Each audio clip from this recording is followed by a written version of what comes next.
going on, Jerome's? As you know, the most accurate power rankings in the known universe drops on Wednesdays. But, of course, Tuesday we like to take the temperature of the national media Jabroni haircuts and see where the Vikings stand up. So the Vikings got a modicum of respect in some.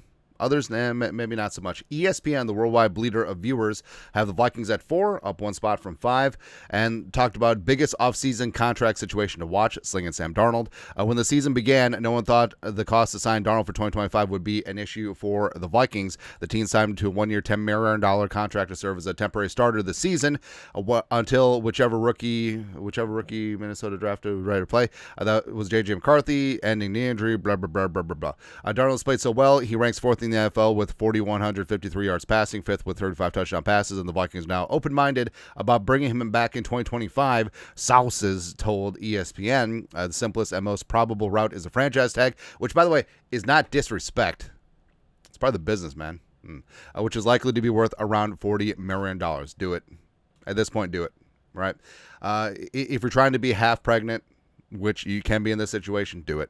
Just see if this season was a fluke, and also make sure that J.J. McCarthy's knee is 100% good to go. Also, I'm sure that he would benefit from a full, active, healthy season as the backup to Darnold, and just go from there. And you can make it work.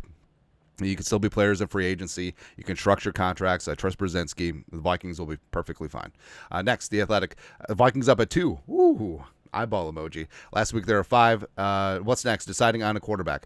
How about we just go win the North and the 1 seed, and then hoist that Jerome Barty, and then we'll figure it out. Yes, the Vikings have plenty to play for the season. Or I just said that. But their long-term prospects are just as important, and that means picking the right quarterback.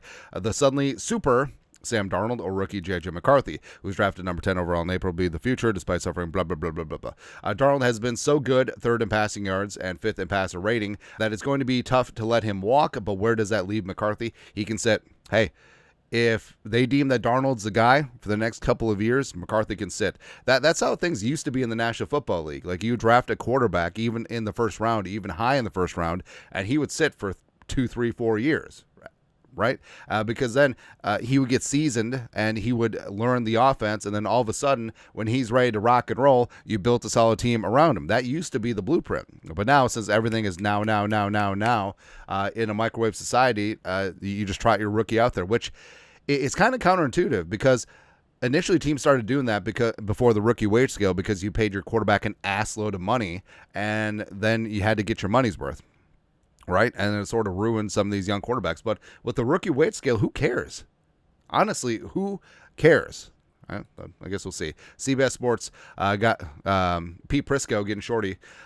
Shorty wanted to be a thug. Got the Vikings at 4, Lions at 3. Whatever.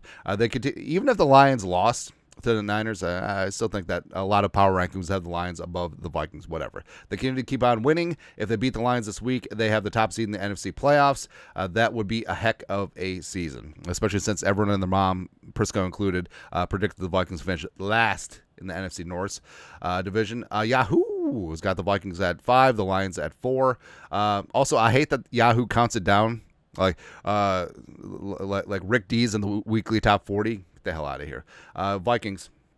If the Vikings win at the Lions in Week 18, do they take over a Super Bowl favorite? They should.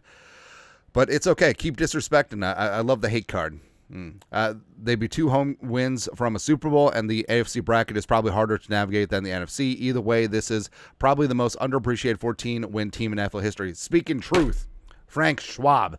Stump the Schwab. Yahoo. Thank you.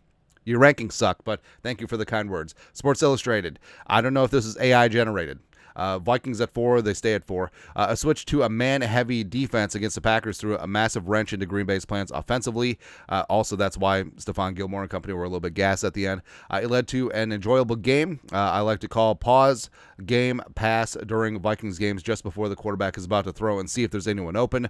Outside of a well-timed screen call from Matt LaFleur, the answer for the better part of the decisive first half was no. The Vikings just play so soundly, and even when playing crossers where defenders have to switch, there's no hiccups. That's why the Vikings defense does skew more towards veterans. It's about communication on that back end. That's why it's great having Gilly back. It's great having Harrison back. fantastic. USA Today Sports had the Vikings at 4, up from 5.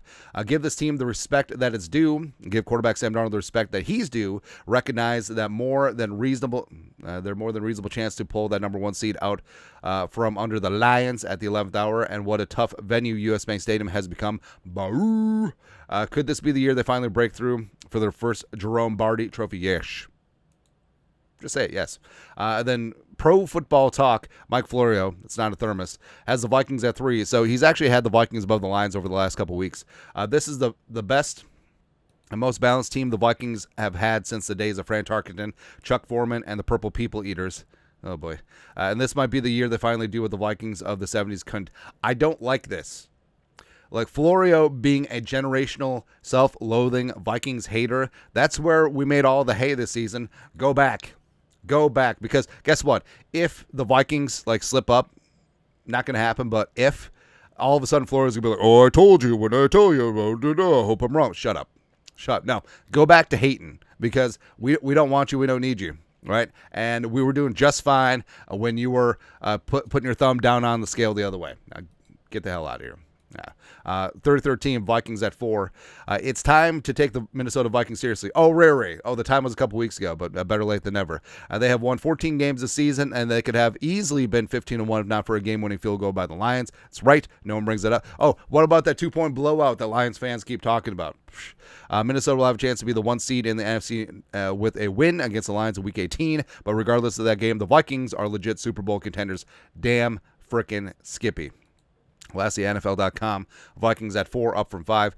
Every week for at least the past month, I've been itching to move the Vikings up in the rankings, but there just hasn't been a proper opportunity. Perhaps I'm forcing things a bit, using the Eagles' slightly questionable quarterback health as a reason to drop them, but let the record show that these Vikes absolutely deserve their flowers, and for a few minutes Monday night, I almost pulled the trigger and vaulted them above Detroit. You should have. St. Detroit, man, the Super Bowl. Yeah, you seen that defense? Brock Purdy, who was ass, thank you, still putting up 34 points. I mean, should have been 40, except their kicker is garbage. Well, it should have been 41, actually.